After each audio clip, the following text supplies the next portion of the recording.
Halo teman-teman investor, apa kabar semuanya? Kembali lagi bersama saya, Arifan Kurniawan. Dan di video kali ini, saya mau membahas salah satu emiten yang ramai diperbincangkan oleh para pelaku pasar, yaitu saham PANI atau PT Pantai Indah Kapuk 2 Tbk, yang harga sahamnya naik signifikan sebesar 400% year to date. Nah, apa sih penyebab kenaikan harga saham PANI dan bagaimana prospeknya ke depan? Apakah di harga saham saat ini masih aman kalau misalkan kita pengen masuk? Saya akan bahas di video ini, so stay tune terus.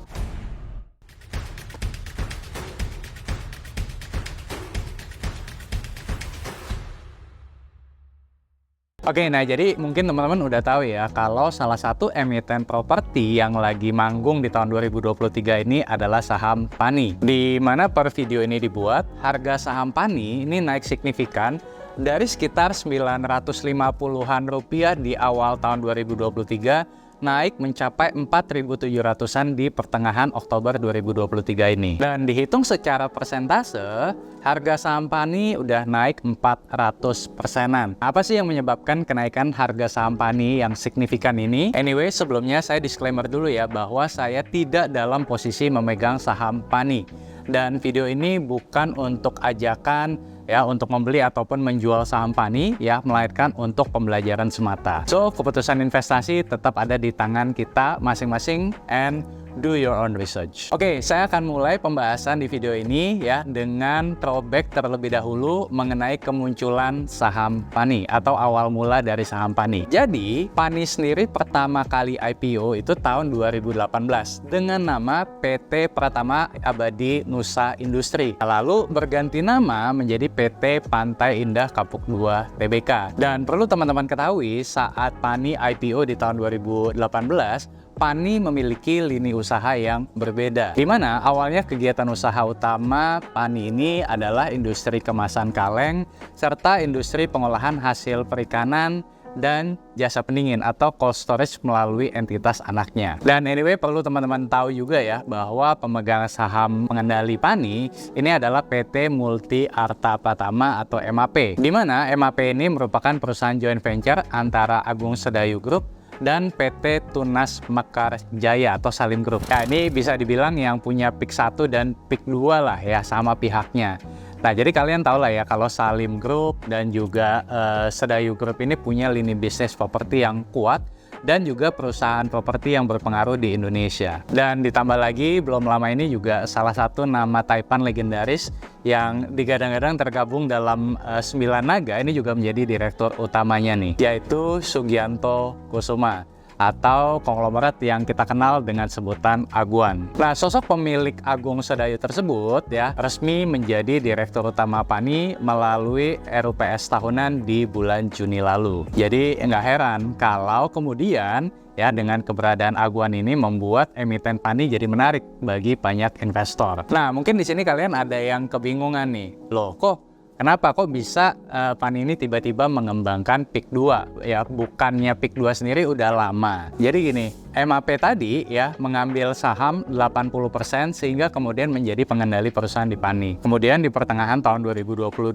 emiten mulai mengakuisisi dan mengembangkan bisnisnya di real estate yang merupakan pengembang PIK 2. Dan di dalam laporan keuangannya sendiri ya udah mulai terlihat nih sejak tahun 2022 di mana pendapatan dari propertinya sudah terlihat paling dominan. Nah, pertanyaan berikutnya adalah sebenarnya apa sih keunggulan dari bisnisnya PANI ya sehingga begitu ramai diperbincangkan oleh para pelaku pasar. Jadi, salah satu keunggulan dari PANI sendiri yang kalau saya lihat ini adalah dari sisi lahan yang sifatnya adalah terkonsentrasi atau kita sebutnya adalah continuous land. Bukan seperti properti atau emiten properti lainnya yang lahannya tersebar atau kita sebut sebagai scattered land. Karena hal ini juga PANI kemudian menjadi developer dengan continuous land bank terbesar ya, di mana PANI memiliki lahan existing sekitar 755 hektar. Dan di area PIK 2 sendiri masih ada kurang lebih sekitar 6.000 hektar. Jadi kurang lebih masih ada sekitar 5.000-an hektar lahan yang bisa masuk ke dalam bukunya PANI. Lahan dari emiten PANI ini memang terkonsentrasi di area Pantai Indah Kapuk. Ya, maka pembangunan dan area garapan jadi tidak ada PR yang berlebih ya karena fasilitasnya udah memadai. Ya sebut aja misalkan jalan tol, mall, taman, ya kemudian secara geografis PIK 2 ini juga dekat dengan bandara. Nah jadi dari sisi pamor, area PIK ini juga ya ramai lah ya dan terkenal ya sebagai kawasan yang premium atau eksklusif ya, sehingga dari sisi tenan ini juga banyak yang tertarik. Nah karena hal inilah lahan dari area PIK yang dijual ya akan memakan beban biaya yang lebih efisien. Ya kenapa? Karena tadi sudah ada fasilitasnya. Dan beban penjualan juga bisa lebih murah. Kenapa? Karena pamornya tadi ya, pamor dari kawasan PIK udah terbentuk ya, jadi nggak perlu memakan biaya seperti biaya marketing yang terlalu besar. Tapi karena ini sifatnya adalah single project ya, bukan multi project seperti emiten lainnya, tentu ini jadi seperti pedang bermata dua, yang kalau terjadi hal-hal yang tidak diinginkan pada lahan garapannya, ini akan menimbulkan risiko yang besar. Oke, nah pasti teman-teman juga bertanya nih ya, Korifan, apakah harga saham PANI yang saat ini udah di 4.700-an akan terus berlanjut atau bagaimana? Ya, apakah saat ini masih aman kalau misalkan saya mau masuk ke saham PANI? Oke, saya akan jawab dari sisi fundamentalnya ya. Nah, jadi gini, perlu teman-teman pahami bahwa beberapa waktu lalu PANI telah mengantongi restu untuk melaksanakan right issue jilid 2. Nah, right issue sendiri ini sudah disetujui di dalam RUPS luar biasa tanggal 15 September 2023 lalu. Apa tujuan dari right issue ini? Dana right issue sendiri ya ini diperkirakan itu sekitar 9,48 triliun. Nah, tujuannya apa? Ya tujuannya adalah untuk mengakuisisi 7 perusahaan. Lalu gimana nih proyeksinya? Ya apakah tadi kan masih layak atau enggak? Nah sekarang saya ingin coba ajak teman-teman untuk hitung nih ya valuasi dari emiten PANI ini. Karena emiten PANI ini ya perlu teman-teman ketahui sifatnya ini atau karakteristiknya ini adalah perusahaan asset play.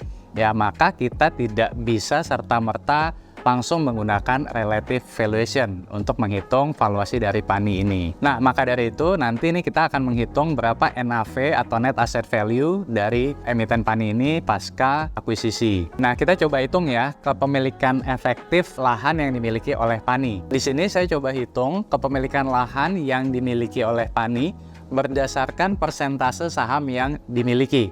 Ya, ini totalnya kurang lebih sekitar 249 hektar. Kemudian rencana transaksi atas right issue emiten PANI ini juga udah saya hitung ya, di mana kepemilikan efektif dari 7 perusahaan ke depannya nanti ya yang akan masuk ke dalam bukunya PANI kurang lebih adalah 776 hektar. Sehingga kepemilikan lahan existing yang sebesar 249 hektar ya ditambah right issue yang nantinya akan ada tambahan 776 hektar. Ya, totalnya adalah sekitar 1025 hektar. Nah, kemudian kita asumsikan berapa harga per meter di area PIK atau PIK 2 nanti. Kita asumsikan nih, ya harga per meter di area Pantai Indah Kapuk kurang lebih ya. Ini kalau saya mengacu pada data di salah satu website yaitu rumah.com, ini adalah 25 juta rupiah per meter persegi. Maka total 1025 hektar land bank tadi ya value-nya dikali dengan 25 juta rupiah ini kurang lebih adalah sekitar 256,28 triliun rupiah. Per kuartal 2 2023 ya, kalau kita buka di dalam laporan keuangannya terdapat uang muka penjualan PANI ini sekitar 6,75 T serta posisi cash saat ini adalah 720,1 miliar rupiah. Sehingga bisa kita dapatkan bahwa net debt atau utang bersih dari PANI adalah sekitar 6,75 triliun dikurangi 720,1 miliar kurang lebih 6,03 triliun rupiah. Nah, setelah menghitung net debt tadi ya, kita bisa dapatkan NAV atau net asset value dari PANI itu kurang lebih adalah 256,2 T tadi dikurangi 6 T sama dengan 250,2 triliun rupiah. Dan kemudian saya gunakan faktor diskon to NAV ya untuk sektor properti saat ini sekitar 65%. Sehingga NAV after diskonnya akan menjadi 87,6 triliun rupiah. Nah, NAV after diskon ini jika kita bagi dengan jumlah saham beredar PANI yang saat ini kurang lebih sekitar 21,53 miliar lembar, maka akan kita dapatkan NAV per share atas land bank existing dan juga pasca right issue nantinya itu kurang lebih adalah Rp4.068 per lembar saham. Sehingga di harga saham PANI ketika video ini dibuat pada harga Rp4.760 per lembar saham, bisa dikatakan harga saham PANI saat ini sudah masuk ke dalam area overvalue. Nah, mungkin di sini teman-teman ada yang bilang, Ko Rifan tadi kan pakai asumsinya harga tanahnya itu adalah 25 juta per meter. Kayaknya nggak segitu deh kok, kayaknya bisa lebih tinggi.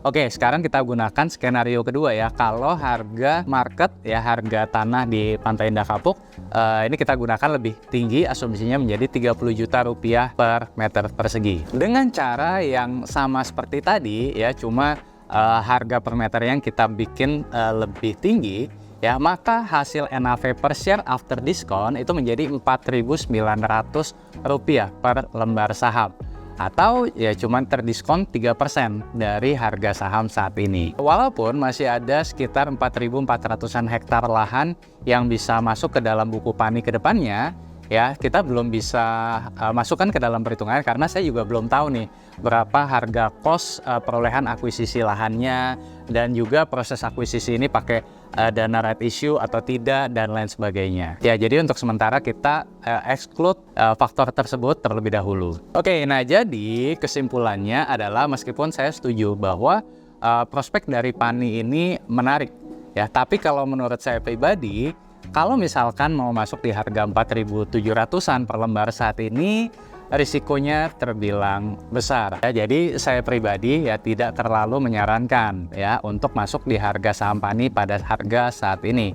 Tapi sekali lagi nih ya, video ini bukan ajakan untuk membeli atau menjual ya, melainkan untuk edukasi, dan keputusan investasi tetap ada di tangan teman-teman masing-masing. Nah, tapi catatannya kalau misalkan teman-teman tetap ingin nih masuk ke saham PANI, ya kalian bisa coba analisa lebih dalam lagi lah mengenai prospek-prospeknya ya. Yang penting jangan masuk hanya karena FOMO. Nah, kalau menurut kamu sendiri gimana nih? Apakah menurut kamu di harga saham sekitar 4.700-an saat ini PANI masih menarik untuk dikoleksi? Coba share pendapat kamu di kolom komentar. Oke, itu dulu pembahasan mengenai PANI kali ini. Seperti biasa, kalau kamu suka dengan video ini, jangan lupa untuk klik like, subscribe, share, dan yang paling penting jangan lupa nyalakan notifikasinya supaya kalian nggak ketinggalan video-video saya yang lainnya. Akhir kata, salam dari saya Rifan Kurniawan, Indonesia Value Investor. Sampai jumpa di video berikutnya. Bye-bye.